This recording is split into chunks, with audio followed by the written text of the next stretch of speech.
Yes po, kamusta po Attorney Marlon, Ka Eric, and Ma'am Lorraine. At sa ating mga tagapakinig, alam nyo, tayo po ay binoto ng 2.3 million na mga Pilipino, and ang trabaho lang naman ng COMELEC mag-supervise at magbilang ng boto at iproklama kung sino yung mga ipinanalo ng taong bayan. Ito Yes. na nga lang kaisa-isang pruweba na meron pang demokrasya dito sa bansang ito. Kahit na alam nyo naman puro kurakot, puro kalokohan, puro abuso. Pero every 3 years po, pumupunta tayo sa presinto para bumoto. At yung boto na yon natatranslate bilang kapangyarihan ng taong bayan. Diba? Kasi po dito sa demokrasya, the sovereign is the Filipino people. Lahat ng local at national officials nandyan lang to serve the Filipino people. Kaya hindi po tayo makapaniwala na yung sovereign will ng 2.3 million Filipinos ay kaya lang pala i-supersede ng iilang tao sa COMELEC. Di ba po? So masabi po natin dyan, lahat nung ikinaso sa atin ng Kabataan Party List noong 2019, talagang puro hausyaw lang po yan. At kahapon po sa botong 2-1, yung pong 1, si Presiding Commissioner Ray Bulay. Siya yung head ng division. Nag-release po siya ng sarili niyang written opinion na pinagtatanggol po yung side natin. Ang sinasabi po kasi ng Kabataan Party List, meron po tayong hindi na-publish nung 2019, yung sa dyaryo, yung pinapublish mo, ina-announce mo na ikaw magjo-join sa party list system. Ang sabi po ni Presiding Commissioner Bulay, ayon po sa party list law, ang required pala mag-publish nun ay COMELEC. It's the COMELEC. Yes. The COMELEC shall publish. Correct. So, minsan po, gusto ni COMELEC, inuutos niya sa iba na sila mag-publish para bawas gastos.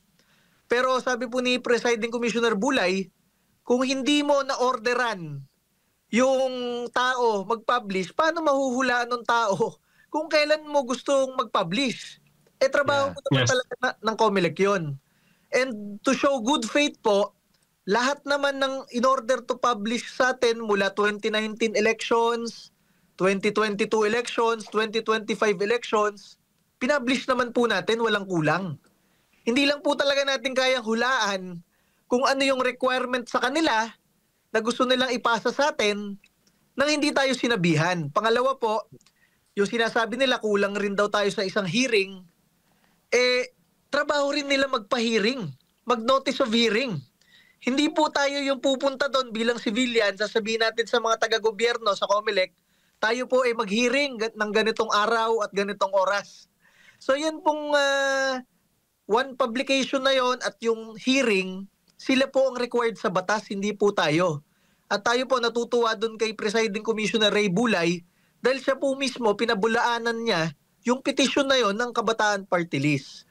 At maliban po dyan sa dalawang yan, yung iba pang ikinakaso sa atin kasama doon to cancel us, talagang napaka-hausyaw po. Sabi ni Presiding Commissioner Bulay, there is no evidence to give weight on that. Unang-una, yung sinasabi nila, we are promoting violence daw. Kasi daw, sa isang speech daw natin noong 2019 na kampanya, sabi natin, kapag po kami ay nanalo sa Duterte Youth Party List, dedebatihin namin kayo hanggang maubos kayo sa Kongreso at sa lansangan. Ibig ko sabihin doon, sinugod natin sa lansangan si Jim Paredes, dinebate natin. Si bayan muna Congressman na Kaloy Zarate, dinebate natin ng dinebate hanggang matalo sila sa Kongreso. Si Raul Manuel, ganun rin. Yun po ibig sabihin natin ng ubusin sila. Sabi nga ni Presiding Commissioner Bulay, sa kalahating dekada ni Duterte Youth Party List, wala nga silang binatukan o sinuntok kahit isa Diyan pa sa sinasabi niyong gusto nilang ipapatay yung maraming Pilipino. Di ba? Kaya nga sabi ko po, napaka-twisted naman itong mga abogado dito sa COMELEC. Ang gobyerno nga nagkaso sa Kabataan Party List ng terrorism at sa Gabriela. Hanggang ngayon, pending lang rin. Na-proclaim pa sila kahit may pending na kaso po na ganon. Kaya sinasabi po natin, sa napakarami pong may pending case dyan sa COMELEC, na talagang serious, plunder, corruption, citizenship, terrorism, ito nga ang Kabataan Party List, meron pang rape crimes. Wala naman sinasabi si COMELEC, tahimik lang. Pero tayo po, na tayo ang nagfa-file ng impeachment complaint laban kay BBM, syempre tayo na po ang tinira talaga at inantay lang nila tong 3 linggo, dinedelay nila yung release ng proclamation natin. Ginagawan pala nila ng legal words tong decision kahapon para maganda ang dating. Pero kahit po hindi abogado, makikita nyo po na talagang tinitwist lang po yung mga wordings doon sa decision po kahapon. Yun. Attorney Kwan, Yusek Ronald Cardema, no? Thank you sa panimulang paglalahad mo ng sirkumstansya. Malinaw na kayo po'y pinagkaisahan at nagmaniobra. But I will give first ang COMELEC dito sa kanilang kalokohan na ito na talagang tinarget ang Duterte Youth Party na hindi talaga pauupiin. Yan po ay hindi lang COMELEC decision, no? We are very much sure na ito po ay kumpas ni Marcos, ni Lisa, ni Bongbong at nila Martin Romualdez.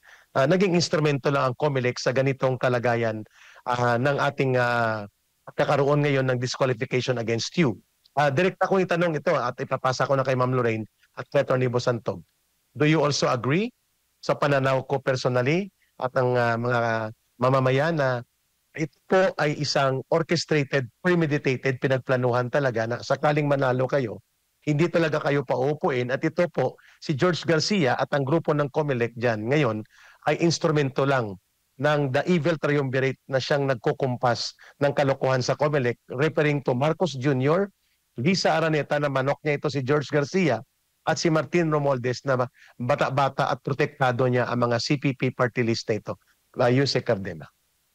Sa akin pong pananaw, sa totoo lang, sa tingin ko, tayo po sa Duterte Youth Party List, hindi lang yun yung boto. Sa tingin ko, kahit Panao Sambayanan, panalo rin po talaga sa boto.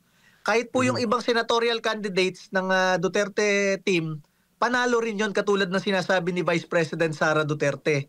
Makikita nyo naman sa boto natin sa ibang bansa at sa local absentee voting, boto ng mga pulis at sundalo, boto ng iba't ibang Pilipino sa iba't ibang bansa. Ang nangunguna, Duterte Youth Party List at Panao Sambayanan Party List. Tama po. Mga senatorial candidates ng Team Duterte. Sa tingin ko, ginawa ng paraan ng COMELEC yan na isuppress yung mismong mga boto natin. Kaya kahit na milyon yon, kaunti pa rin yon, kahit yung ibang senador natin nagtatap sa top 12 ng iba't ibang bansa, talagang hindi pa rin nakalusot. At Panao Sambayanan, nandun kasama namin, top sa lahat ng OFW communities, hindi rin na pinapasok. Sa tingin namin, kinokontrola ng COMELEC itong resultang ito dahil ito ang eleksyon, midterm ng Marcos administration. Kaya kailangan nilang kolektahin lahat ng mga kakampi ng mga Duterte para hindi makaupo o ilimit yung panalo. Pangalawa po dyan, sa tingin ko, kung papalampasin natin itong ginawa na ito ng COMELEC, katulad nung sa may kasabay pala tayo, yung taga Maynila, congressman nanalo, pero dinesisyonan na hindi daw Filipino citizen, na dito naman pinanganak sa Pilipinas, 1967 pa. Baka pag naipanalo natin si Sara Duterte bilang presidente sa 2028, sasabihan lang ng COMELEC na, hindi, may kaso yan sa NBI, saka sa DOJ ng sedition and everything, kaya kailangan ma-disqualify. Baka ganyan lang rin. Testing the grounds lang tong ngayong 2025 kung paano yung mas kailangan nilang eleksyon sa 2028. Kaya sinasabi natin, ako nga nagtataka, bakit ang nag-o-audit sa COMELEC, sa random manual audit, COMELEC rin. Sabi ng COMELEC, 99.99% ng resulta ay pasado sa random manual audit. Dapat hindi kayo yung nag-o-audit dyan, tapos binuran nyo pa yung mga may kaugnayan sa 2025 elections a few days ago. So paano matetest kung talagang tama yung mga naging resulta ng eleksyon, kung kayo rin pala mag-iimbestiga at i-delete nyo pa yung ibang files ng 2025? Paano pa hahabulin yun? So sinasabi natin, napaka-abuso nitong COMELEC na ito ngayon under George Garcia. Yeah. Napaka-paspos. Ma'am Lorraine, take your time with Yusek Cardema, ma'am. Shocking, di ba? Shocking talaga yung degree of kapastusan ni George Garcia at yung brazenness at yung impunity ni George Garcia ng COMELEC na match kina Marcos, nila Bongbong Marcos, nila Romualdez, di ba? Pero Yusek Cardema, could you just clarify ang ibig mo sabihin na yung decision na ito ng COMELEC sa Duterte Youth, ay isang papel na dapat sila pala ang gumawa. Yes Tama po. ba? Actually, yan naman po talaga ang isasagot natin dyan kasi nakita natin na mga abogado natin na sila naman pala yung required. Pero sa boto na 2-1 kahapon, nag-release rin ng statement yung opinion yung mismong presiding commissioner na wala namang Ito. issue kay Duterte Youth Party List dahil ang required sa batas, COMELEC ang mag-publish. At maliban po doon, masabi ko sa inyo, pinablish naman nila tayo na accredited tayo ng 2019 elections. Pinablish naman tayo sa balota, nakasali tayo sa iboboto ng tao. Pinablish rin tayo after elections na panalo tayo. Ganun rin po sa 2022 at 2025 elections. Kumbaga kung merong kulang na isang publication, hindi na namin kasalanan yon. Lahat naman ng pinapublish nyo, pinablish namin. Hindi namin kaya hulaan kung anong gusto nyong ipapublish, lalo na kung kayo naman pala yung required mag-publish under the law. Yusek, so napakababoy ng COMELEC na ito, 'di ba? Inignore niya yung vote buying ni Martin Romualdez and in fact allowed it up to a certain point.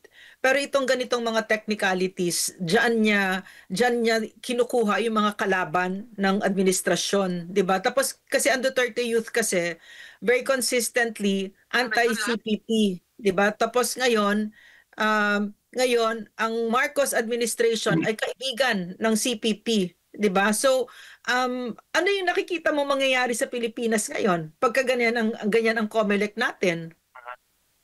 Ako nga, maraming kausap na mga pulis at sundalo. Ngayong 3 linggo na ito, tinatanong ako, Yusek, ba't ganon? Binoto namin kayo. Yeah. And everything, pinagtatanggol natin ng demokrasya. Bakit tinitwist ang demokrasya? Sabi ko na lang, ewan ko, hindi ko na maisagot. Ang hirap na i-comprehend nitong sistema ng gobyerno na ito. Ang pruweba na nga lang na demokrasya tayo, pipila tayo every 3 years para bumoto. Tapos yung mga binoto pa ng taong bayan, hindi pa nakakaupo. Yeah. Di ba? Kaya hindi mo na ma-explain eh. Parang tyranny talaga siya eh. At saka si PRRD 100th day niya ngayon sa The Hague.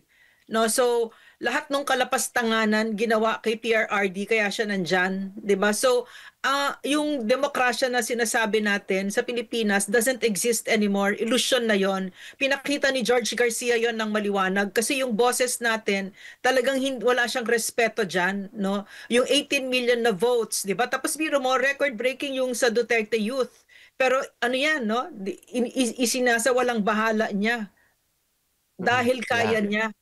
Tyranny, 'di ba? At ang nasa likod niyan ay si Bongbong Marcos, no? Of course.